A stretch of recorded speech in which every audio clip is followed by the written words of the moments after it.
Good morning po sa inyong lahat mga kapatid. Ako po si JDB, ang inyong abang lingkod. Pag-usapan po natin itong tagumpay ni VP Sara at ng mga DDS na ipahiya po ang ating bansa at takutin ang mga dayuhang mangangalakal. Iyon naman po ang kanilang ikinagagalak eh. 'Di ba? Ang mawalan ng mga dayuhang mangangalakal sa ating bansa. Kasi walang kakayanan ng ating gobyerno sa haba ng panahon. Pambihira, dapat ang gobyerno natin ipinagpatuloy yung mga government-owned and controlled corporations. Hindi po ito dapat nauwi sa privatization at hindi ako kailanman maniniwala makapag gobyerno ang humawak sa isang negosyo, ito po ay malulugi, katarantaduhan yan. Bakit ang ibang mga bansa nagagawa yon? Bakit pag Pilipinas hindi? Bakit nung panahon ni Makoy at nung mga nauna sa kanya, may mga GOCCs tayo. Bakit nagtatagumpay? 'Di ba? It is a matter of strong policy. Yun lang yun. Kung corrupt yung ilalagay mo, kung gagawa ng katarantaduhan, dapat po capital offense ang parusa. Sa ilalagay ng mga ngasiwa sa negosyo ng pamahalaan. Ngayon, ito na kalagayan ng bansa natin. Asa po tayo, ito po yung bansang kabilang sa mga bansang iniaasa ang kanilang ekonomiya sa kaunlaran ng ibang bansa at mga mamamayan nitong mga ngalakal. 'Di ba? Now, dito ho sa kanyang ginawa, Diyos ko po, sabi nga ni Carcleya kanina, ayan laman ng New York Post at Fox News. 'Di ba? Ito pong pinagsasabing ito ni VP Sara. Ano po yung laman doon, mga kababayan? Yan. Ito na nga lang, tingnan nyo ha. The Philippines, this week, Asia Politics. International na po ito. Philippines, Sara Duterte claims hiring, di ba? To Syukte Marcos Jr. if targeted. Unang-una, yung target sa kanya, pag-target sa kanya, patunayan niya muna na talagang nag-i-exist ito. Baka ang mga resource person niya dyan, ni Sara, sila Maui lang at saka si Mr. Sasot. OMG. Ito pa, Fox 40.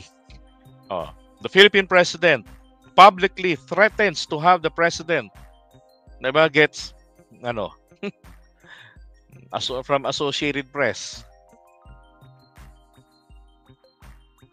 Ito naman yung isa, US News. Source niya, Associated Press din. Diba? So na-pick up na kasi ng international media. The Philippine Vice President publicly blah blah blah. Diba? Ito pa, Asia Pacific, Ankara. Philippines ruling coalition rift deepens as Vice President threatens President. Diba? So ano ho ang ibig sabihin nito?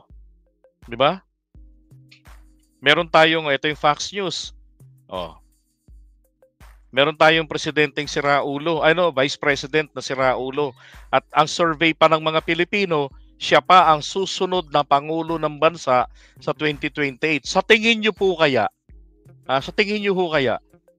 merong negosyanteng dayuhang matino ang isip na mag-i-invest sa Pilipinas, and we are quite approaching 2028 with the assurance sa buong mundo, by virtue of surveys, si Sara ang next president, na merong mga ganong klaseng ginagawa, ganong klaseng pinagsasabi in public, di ba? Hindi lang po nagmura, talagang meron pong continuing na pagbabanta sa buhay ng presidente ng Pilipinas. And I'm calling out different government agencies, Department of Justice, OSG, ang pinakamataas na abogado ng gobyerno. Umaksyon ka rito. Ito po ay pag-amin na meron siyang kinausap na gagawa. Diba? Magsasagawa nun. Ito nga nung panahon ni Duterte, itong baklang teacher na to, si Mas. Ang sabi, nag-post ito kasi dati. Ang post nito ni Mas, ang sabi niya, kung sino raw makakatumba kay Digong, meron daw po siyang pabuyang $1 million. So anong nangyari ho ron? Ito si Akla na anti-Duterte, dinampot ng NBI. Hindi lang po yun. Kinasuhan pa ng NBI, kaya lang, na-dismiss kalaunan. Kaka-dismiss lang itong 2024. I believe that was this fourth quarter lang na-dismiss yan. Yung kasong sinampalaban sa kanya. At isang dilawang abogado ang kanyang naging abogado. Yun ang nagdepensa sa kanya. Di ba? So hindi po rito pag-uusapan na in our determination, mukhang ano lang naman yun, pugak-pugak lang ng bunganga. It's like tawag dito, yung bukang bibig lang, pugak-pugak. Bukang bibig lang. Hindi ho bukang bibig eh. Di ba? I mean, hindi bukang bibig, bulaklak ng dila. Yan, hindi ho bulaklak ng dila yun. Yun ho bulaklak ng dila doctrine. Ang sinasabi doon ng Korte Suprema sa ilang kaso, na yung taong idinidemanda po na mahilig magmura ng tanga na mo, putamaya, putabongbong, anak ka ng PI, na mga ganon, yung mahilig mag-cursing, walang kaso yan. Kapag yung tao po, na yung perpetrator po, ay ugali niya po yun, na konting kibot, putumaya, putabongbong. Pero hindi siya nananakit. So wala pong kaso yun. Ang sabi, it is just one of the hardest way of expressing anger. Ganon. Yan nga kasi ugali ng mga Pilipino. Hindi ho ba? Itong aking pinakasikat na kaibigan, Go Philippines 3.0. Palusot nila, galit lang yan, kaya ganyan ang sinasabi. Yun na nga eh. Palusot. Ano ba sinabi niya rito, Brad? Diba? Hindi ho palusot. Kaya ma'am, assurance ang binigay niya rito sa security ko. Kasi may kinausap na ako na tao. Sinabi ko sa kanya, hindi nagalit yan, nag-cool down na siya dyan. Kapag pinatay ako, patayin mo si BBM, si Lisa Araneta, at si Martin Romales. No joke. Galit? No joke nga daw eh. Diba? Hindi siya galit lang dyan. Hindi na kasi siya galit. Kasi binasag nito ni Akla.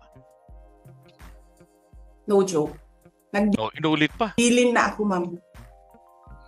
Pag may last will na pala. Namatay ako, sabi ko, huwag ka tumigil hanggang hindi mo mapatay sila.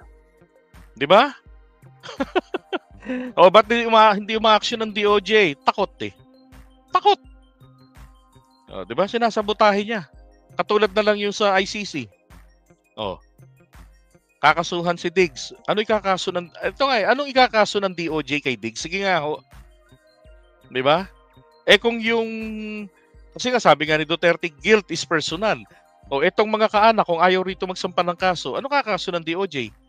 Utuin lang po ni Boying Rimulya ang ICC para ma-avail nila at mapalayas na ang presensya ng ICC sa mga asunto kay Digong.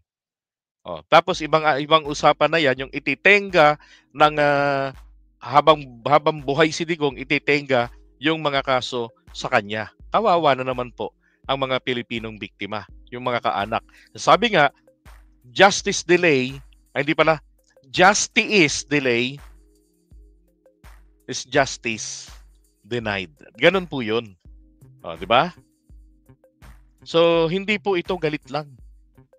Totoo, seryoso po siya. Diyan sa kanyang sinabi. At hindi po ito mababawi. Ano yun? Kapag ka Duterte nagsalita, hindi, walang kwenta yan. Ano yan? Biro lang yan. Seryosohin nyo naman, grabe kayo. Di ba? Seryosohin naman natin. Ang atin pong Solicitor General, magsampa ka ng kaso.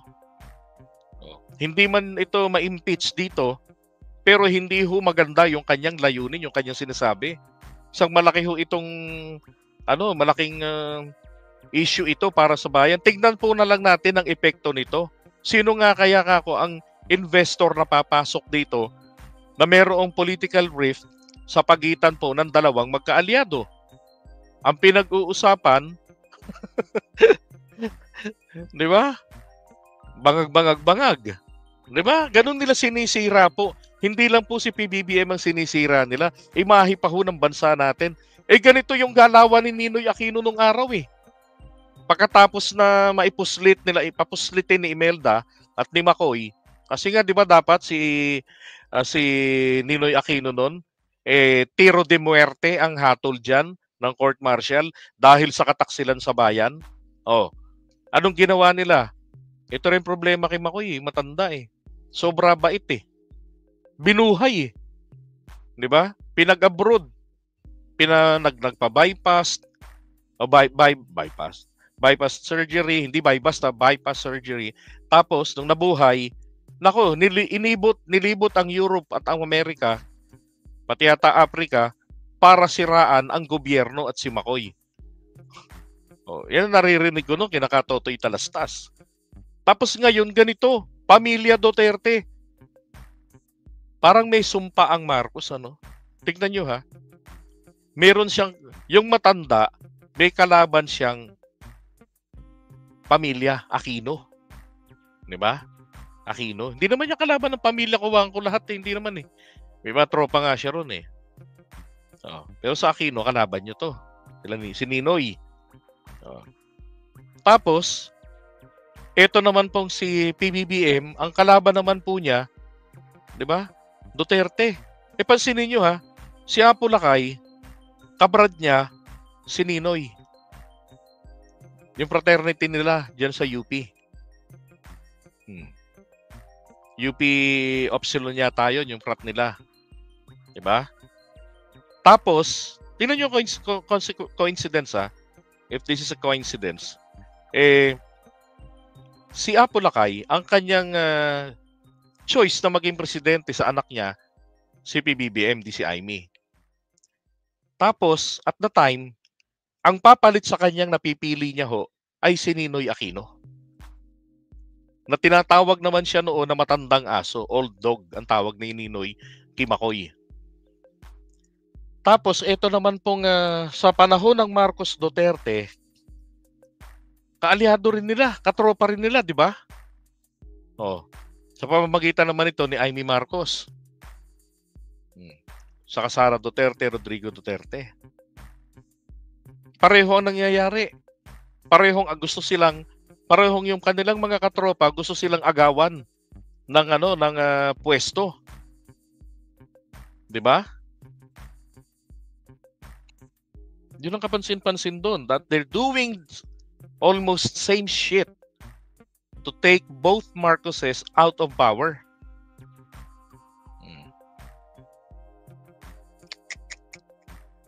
Kaya sabi ko, ngayon ko lang na-realize, hindi kaya parang may sumpa ang Marcos? Pareho silang may kalabang pamilya. Pareho silang mahal ng taong bayan. Ang daming supporters. 'Di ba? Kaya kailangan maging maingat dito si PBBM. Kasi talagang mag-ingat. Hindi lang po sa mga senadores natin. Bagkus mag-ingat din po siya sa mga taong niluluklok niya sa kapangyarihan. Baka yan pa yung mga tumulad nung panahon ni Erap na nagtaksil kay Erap. 'Di ba? At sa kanya rin mismo. Kaya nga sabi ni PBBM, yung pagkakamali ng tatay ko, yung nagtiwala ng todo-todo. Sa kanya ganun din. 'Di ba? So ingat dapat sila rito. Lalo na ito, isipin mo ha. Ito na lang isipin niyo mga kababayan. Kayo kunwari yung next president of the Philippines. Uy. kunwari kayo yung susunod na presidente ng Pilipinas. No? Naghihintay ka na lang ng ilang taon, 4 na taon o 3, 'di ba? Kalaban mo sa politika yung nakaupo. Kapag sinira mo ang pangalan ng inyong bansa, mahihirapan ka ring ayusin ito. Am I correct? Yung nagsasabi pong ako'y tama, type 1. Yung nagsasabing ako'y mali, manahimik na lang kayo. 'Di ba? Uulitin ko lang. Put yourselves in their shoes. Ikaw ang vice president, 'di ba? Tapos, kaaway mo sa politika o kalaban mo ng mahigpit ang nakaupong pangulo.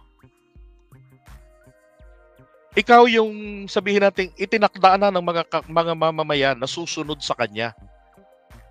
Sisirain mo ba ang parehong bansang pinagsisilbihan ninyo at iyong pagsisilbihan in just a matter of 3 years? Na alam mo naman, pag ikaw nang naupo, mahihirapan kang ito'y gamutin ang sugat na idudulot ng paninira mo. 'Di ba? Siraulo lang po ang gagawa ng ganun sa totoo lang. Sira ang tuktok. Nasisiraan mo yung nakaupo, tapos ikaw yung papalit doon. Di mamanahin mo yung epekto ng ginawa mo. Ano yun? Pag nakuha mo yung pwesto, undo. Di ba? Ia-undo mo lang. Walang iya. Isang malaking kalokohan yung ginagawa nila. Yan po, yung binabaliwala nila yung masamang magiging epekto ng kanilang ginagawa. Yan ho ang masasabi kong wala pong pagmamahal sa kapakanan ng mamamayan. Only self-vested interest lang ang habol nila. Ginagamit lang ang taong bayan, binubudo lang ang taong bayan para maisulong ang kanilang pampamilya, pangtropa at personal na interes. So mag-ingat po kayo mga kababayan sa ganyan. Okay? At sa senador po, huwag niyo makakalimutan ng senador ko na lagi nilang inaaway. Siyempre, gusto ko Abi Binay. Gusto ko si Abalos. Oh, sino pa ba? Yung mga dating senador na nagbabalikan. 'Di ba? Yung mga magagaling. So, yung mga may alam na sa trabaho ng pagiging senador. Yun po importante kailangan natin na maibalik. Oh, kung ipipili tayo ng bago, tignan po natin ano ang ginawa ng bago na to na pwedeng masabing may kinalaman, may alam siya sa trabaho ng pagiging senador. 'Di ba? Putragis, kung puro pakyut lang ang ginawa, baguhan. Ba't yung boboto yun? Anong gagawin nun sa pwesto? Wonderful tonight na lang tayo. Oh, so ganun po mga kapatid. Lagi niyo pong iisipin ang lesson ng Wonderful Tonight. Okay? Chabit Singson. I like it. Kahit wala po yan sa listahan. 'Di ba? Hindi ako ganun na straight tayo. Wag ganun. Okay? Alright, so iwan na natin to. Pero ito ho yung tagumpay ni Sara o ng ating kababayan na hindi ko po kayang i-congratulate. Ang sama para i-congratulate itong tagumpay na to na pagsira sa imahe ng ating bayan.